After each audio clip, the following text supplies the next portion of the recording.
Ikaze cyane nshuti bakunzi bani bisanzwe nshuti zacu ziri hirya no hino, abari mu majyaruguru, abari mu majyepfo, abari burengerazuba, abari burasirazuba n'umujyi wa Kigali, reka namwe muri bu bihugu bitandukanye hirya no hino ku isi, turabakunda cyane cyane cyane nka Nibisanzwe TV kuko muri inshuti zacu z'akadasohoka. Iyi rero ni Nibisanzwe TV nkuko natangiye mbikubwira, njye ndi Frank Mario Sebudandi.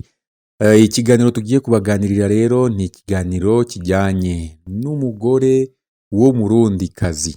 Umugore w'umurundikazi bivugwa ko cyangwa se ukekwaho icyaha cyo kugambanira umugabo we akamwicisha. Polisi rero ikaba yamwerekanye. Aramuziza iki? Byabereye ahagana hehe mu gihugu cy'u Burundi? Byabaye ryari? Ese byifashe gute? Yifashishije bande kugira ngo abashe kwica umugabo we bwite? Uyu mugore se we ninde? Arasate? Byose nibyo tugiye kugarukaho mu kiganiro kigufi tugiye kugirana. Gusa kugira ngo utazajya ucikwa n'ibyo Ntibisanzwe TV itegura umunsi ku wundi, isaha ku yindi, kanda subscribe hanyuma unakande ku kimenyetso cy'inzogera kugira ngo utazajya ucikwa n'ibyo tukugezaho ako kanya. Gusa numara gukanda ku nzogera hari ijambo all kandeho, bizajya biguha notification y'inkuru tuba twagejeje kuri channel. Njye ndi Frank Mario Sebudandi mu bufatanye na Mwizerwa Jean Hervé. Mu kanya rero mu buryo burambuye.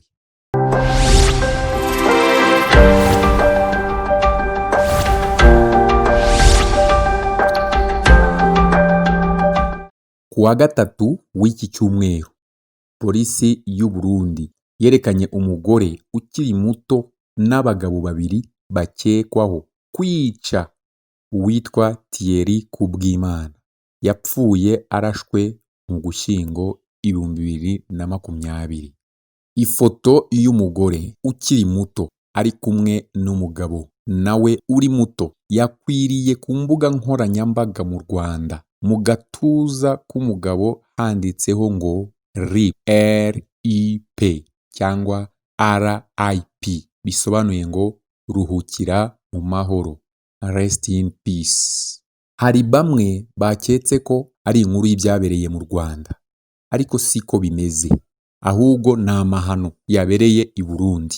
Umuvugizi wa polisi y'u Burundi Petero Nkurikiye kuwa gatatu tariki 20 Mutarama umwaka wa 2021 nibwo yavuze ubwicanyi bwakorewe Thierry Kubwimana. Yavuze ko yishwe n'abagizi ba nabi bafatanyije n'umugore we Kaneza Krista mu ijoro ryo kuwa 24 rishyira iryo kuri 25 Ugushyingo umwaka w'ibihumbi 2020. Ubwicanyi bwabereye ahitwa Gasekebuye muri zone Musaga, komine Muha, mu mujyi wa Bujumbura. Kaneza Krista wari umugore wa nyakwigendera yerekanwe ari kumwe n'abagabo babiri, Niyongabo Emmanuel na Ndagijimana Jean Paul. Uwitwa Minani André nawe ukekwaho uruhare muri buriya bwicanyi arashakishwa. Pierre Nkuriye, umuvugizi wa polisi y'u Burundi, avuga ko uriya mugore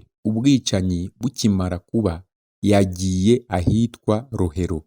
Bikekwa ko yajyanye ibintu bifite agaciro cyangwa ahungishije abicanyi. Ati twamaganye abantu, abagore cyangwa abagabo biha ububasha bwo kwica abo bashakanye. Ibi bintu nibara bibwira ko bitazamenyekana. Twamenyesha ko polisi ifite ububasha ikamenya uwakoze icyaha. Turamenye ko n'undi wagize uruhare muri ubu bwicanyi azafatwa. Ndibanje Jean Paul niwe wabaye intandaro yo gufatwa kwa bariya bantu, kuko ngo yataye telefone aho ubwicanyi bwabereye.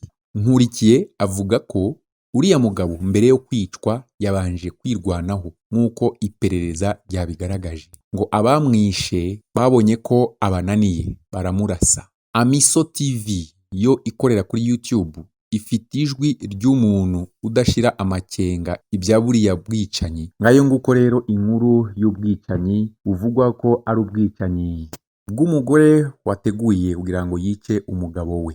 uwapfuye yagiye, igisigaye ni ugukurikirana abakoze icyaha. Biteye agahinda, biteye ubwoba. Nicyo kiganiro twari tubafitiye, tunabagira inama. Abashakanye nyabuna, kunda uwo mwashakanye, nibyanga ugerageze ubundi buryo wakoresha itegeko ryanditse rigufasha gutana n'uwo mwashakanye amahoro, aho kugera ku rwego rwo kwicana. Ibi ntabwo byabereye i Burundi gusa, iwacu hano mu Rwanda naho birahabera buri munsi. Abagabo bica abagore babo cyangwa abagore bakica abagabo babo, ibintu nk'ibyo. Iyi ni Bisanzwe TV, Ngendi Frank Mario Sebudandi, ku bufatanye na Mwizerwa Herve. Mukomeze mukurikirane ibiganiro bitandukanye tubagezaho, amakuru mashya, ibyegeranyo, filime ngufi, ubuhamya n'ibindi byinshi bitandukanye. Nawe ubutaha.